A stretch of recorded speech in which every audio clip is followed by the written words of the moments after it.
안녕하세요, 레빗구미입니다. 오늘은 제가 블랙 위도우에 대해서 간단히 말씀드리려고 합니다.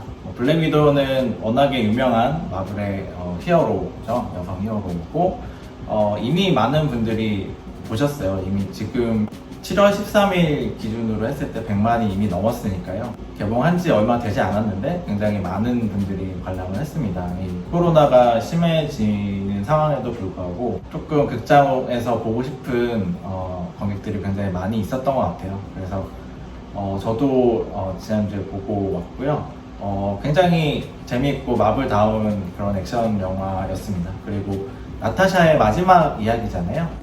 우리가 잘 알고 있는 것처럼 어벤져스 시리즈에서 죽음을 맞이했는데 그 이전에 이제 어벤져스 인피니티 워와 그리고 캡틴 아메리카 시빌 워 그 사이에 나타샤가 어떤 일을 했는지 어떤 경험을 했었는지를 보여주는 영화라고 할 수 있습니다.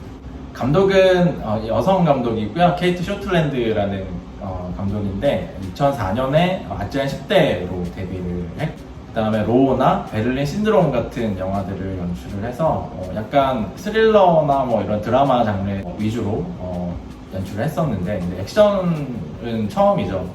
블랙 위도우 연출을 하게 되면서 조금 액션 장면에 마블의 도움도 물론 있었을 거고요. 그런 시스템 안에서 굉장히 자신이 넣고 싶은 그런 감정이나 이런 것들을 굉장히 잘 넣은 감독인 것 같아요. 그리고 이 케이트 쇼틀랜드 감독이 마블 그 영화 중에서 단독으로 여성 감독을 한 최초의 감독이고요. 사실 캡틴 마블에서도 여성 감독을 같이 연출을 했는데 공동 감독이었거든요, 남성 감독과. 근데 어쨌든 이번에는 단독 감독으로 해서 최초로 여성 감독 혼자 이제 연출한 영화가 되겠습니다. 어쨌든 이 영화 자체는 나타샤의 영화이기도 하고 나타샤의 가족에 대한 이야기이기도 합니다. 사실 나타샤는 자신의 부모가 누군지를 알지 못하죠. 그래서 레드룸이라는 그룹이 이제 아이들을 납치해서 약간의 그런 첩자들로 이제 키워내게 되는데 그 과정에서 뭐 부모에게서 아예 강제적으로 납치해서 떨어뜨리거나 아니면 고아들을 모집을 하게 됩니다. 그래서 이제 부모와 완전히 인연이 끊겼고 이제 여기에 블랙 위도우 영화에 나오는 시기는 이제 나타샤와 옐레나라는 동생이 있어요. 역시 뭐 다른 고아로 보이고요.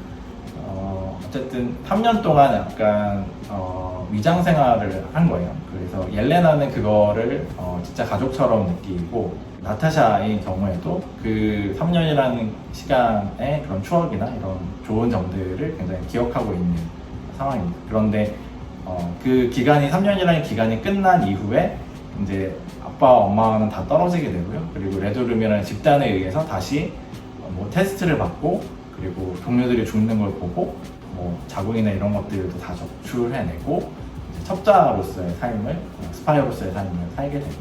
그 과정에서 아마 옐레나하고도 떨어져 있었던 것 같고요. 그래서 그 당시에 3년을 같이 보냈던 그 가짜 가족이죠. 가짜 가족의 구성원들과는 완전히 다 개별적으로 활동을 하고 있었던 거예요.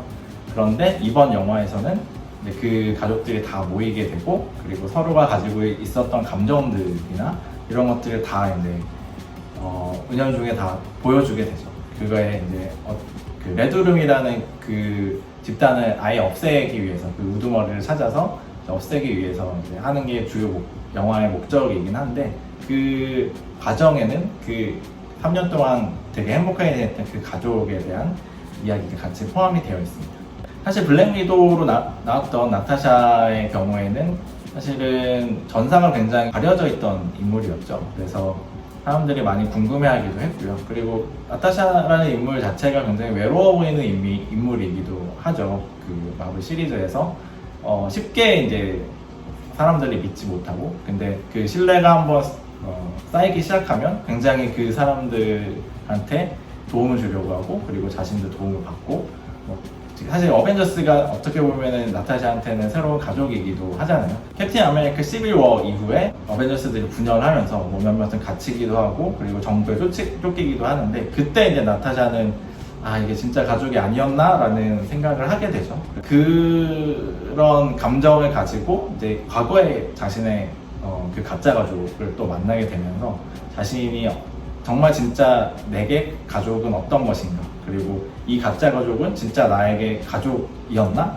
라는 그런 생각들을 좀 하게 만듭니다. 나타샤는 잘 아시는 것처럼 스칼렛 요한슨이 맡아서 하고 있고요. 그리고 동생 옐레나 역으로 플로렌스 퓨가 등장을 합니다. 플로렌스 퓨도 뭐 여러 가지 영화들에 많이 출연을 했고 굉장히 연기도 잘하는 배우라서 이번에 이제 옐레나의 캐릭터도 굉장히 매력적인 캐릭터죠. 향후에 어떤 식으로 등장하게 될지 모르겠지만 굉장히 흥미로운 캐릭터로 나오고 있습니다. 그리고 엄마 역할인 멜리나는 레이첼 와이즈가 연기를 하고 있고, 그리고 아빠인 레드 가디언이라는 역할을 하고 있는데 데이비드 하버가 맡아서 이제 연기를 하고 있습니다. 기묘한 이야기에서 아빠 역할로 나와서 많이 유명해진 배우죠. 그래서 이제 영화 맨 처음에는 3년 동안 이제 이 가족이, 가짜 가족이 3년 동안 오하이오에서 지냈던 이야기가 쭉 펼쳐지고요. 그 다음에 이제 상황이 딱 이별하는 그 순간부터 쿠바에서 다 각자 이별을 하게 되는데, 그 이후에는 이제 어른이 된 모습으로 나오게 됩니다. 어쨌든 나타샤는 레드룸의 헤드 우두머리가 이제 살아있다는 걸 알게 되고, 이제 그거를 추적하게 되는 이야기가 이제 쭉 담겨 있고요. 그리고 옐레나랑 뭐 처음에 만날 때의 격투씬이나 그리고 뭐 자동차 추격씬이나 뭐 장갑차에게 쫓기는 장면, 그리고 마지막에 고공에서 펼쳐지는 액션, 그리고 교도소에서 아빠를 탈출시키는 그 액션 장면도 굉장히 좋고요. 박진감이 있어요. 영화를 딱 끝까지 보게 만드는 그런 힘이 여전히 마블에게는 있는 것 같고요. 그리고 감정적으로 이제 이 가짜 가족 4명이 다 모이게 되는데, 모여서 저녁 식사를 하는 장면이 있습니다. 식사를 하는 장면이 굉장히 재미있어요. 아빠는 조금 웃긴 캐릭터이기도 하고요. 유머도 있고, 어쨌든 진짜 가족이 만나는 것 같은 느낌이 있거든요. 약간 나타샤는 약간 거리를 두고 이쪽으로 접근을 하려고 하지만, 사실 그 3년 동안에 경험했던 그 각자의 감정과 이런 것들이 서로 궁금하기도 하고, 그리고 자신의 상처를 보여주고 싶기도 하고, 그래서 그런 것들이 굉장히 그 장면에서 잘 녹아들어서, 실제로는 그게 가짜 가족이지만 이게 내게는 진짜 가족이 될 수도 있구나, 이런 거를 이제 관객들에게도 잘 전달했던 그런 장면이었던 것 같습니다. 어쨌든 나타샤와 엘레나의 가족들은 이제 결국에 레드룸에 이제 조종당했던 그 아이들을 다 구출을 하게 되고요. 여성들이 조종을 당하고 있다가 결국에는 어쨌든 다 해방이 된 거거든요. 그래서 다 해방시키고, 그리고 나타샤는 우리가 잘 알고 있는 것처럼 이제 다른 세상으로 가버렸죠. 그리고 아마 그 이후에는 아마도 옐레나나 아니면 다른 위도우가 어벤져스의 역할을 맡아서 진행을 하게 될 것 같습니다.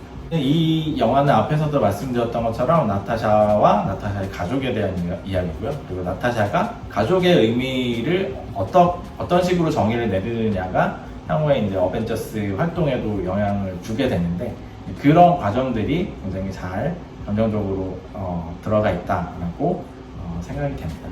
그래서 코로나가 심해졌지만 정말 이 영화를 보고 싶으신 분들은 극장에 가셔서 음료수나 이런 것들을 드시는 것보다 그냥 가만히 앉아서 보고 나오시면 좋을 것 같고요. 오랜만에 사실 등장하는 마블 영화이기 때문에 아마 많은 분들이 굉장히 궁금해 하셨을 거예요. 그래서 한번 극장 가서 보시면 굉장히 재밌게 볼 수 있을 것 같습니다. 네, 오늘은 블랙 위도우에 대해서 말씀을 드렸고요. 다음에 다른 영화로 또 말씀드리도록 하겠습니다. 제 레브큐미 채널 구독과 좋아요 부탁드리고요. 제 브런치에 오셔서 영화 리뷰들도 읽어주시면 감사하겠습니다. 감사합니다.